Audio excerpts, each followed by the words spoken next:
Come again, sir.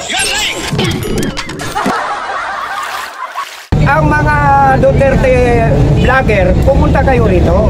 Magkaisa tayo.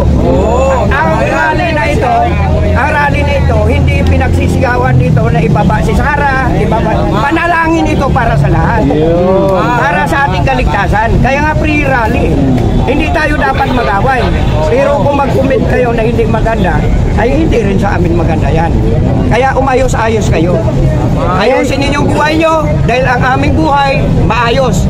Kami ang tagapagligtas ng ating bansang Pilipinas sapagkat ang ating bansang Pilipinas ay hindi natin pwede ibinta sa China. Ay may agreement sila sa kay Pangulong Bongbong, ipinaglalaban namin ito. Kung kayo ay nakipag-agreement sa China, kami, dahil kami ay tatayong mananatili sa Pilipinas, pinagtanggol namin ang Pilipinas ng sovereignty ng Pilipinas. Lalo higit ang ating Pangulong Bongbong Marcos. Yan. Kaya tandaan ninyo, mulat-mula ngayon sa panalangin na ito, huwag kayong magsalita na hindi maganda sapagkat ang lahat ng salita na hindi maganda mayroong katapat. Katulad ni, sino yun? Yung nag-ahamon dito. Si Masalaman. Dado. Dado, mas swerte ka talaga. Bakit? Kasi wala ka pang nakahanap ng katapat eh. Pero may katapat ka na. Oo. Si Carbonell ang katapat mo. Kahit sa Lunita.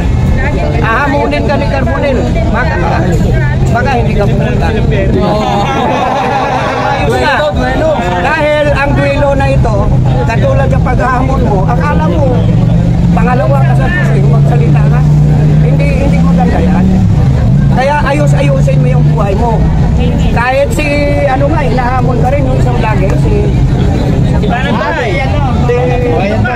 hindi. Sino nga nag-hamon sa kanya? Yung sundalo rin? Ay, Panyo Labrador. Hinahamon ka rin eh. Pero ayaw mo namang gumasa.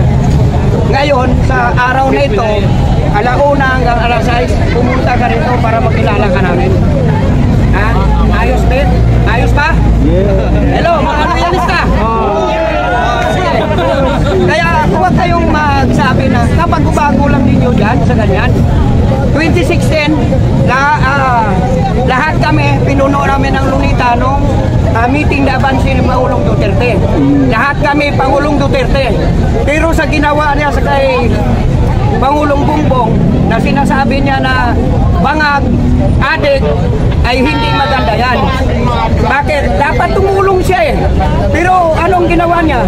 Kaya lahat kami, ayaw na sa kanila. Bagsak kayo sa amin. Kasi mga dutahe kayo lahat. Mga dutahe.